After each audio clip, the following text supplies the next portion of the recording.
Pentecost had come, the apostles were all together in one place. And suddenly from heaven there came a sound like the rush of a violent wind, and it filled the entire house where they were sitting.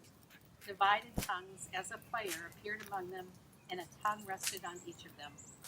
All of them were filled with the Holy Spirit and began to speak in other languages as the Spirit gave them ability.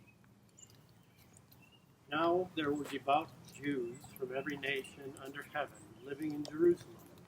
And at this sound the crowd gathered and was bewildered, because each one heard them speaking in the native language. Amazed and astonished, they asked, "Are not all these who are speaking Galileans? And how is it that we hear each of us in our own native language?" Parthians, Medes, Elamites, and residents of Mesopotamia, Judea and Cappadocia, Pontus and Asia, Phrygia and Pamphylia, Egypt and the parts of Libya belonging to Cyrene, and visitors from Rome, both Jews and proselytes, Cretans and Arabs. In our own languages we hear them speaking about God's deeds of power. All were amazed and perplexed, saying to one another, "What does this mean?" But others sneered and said, "They are filled with new wine."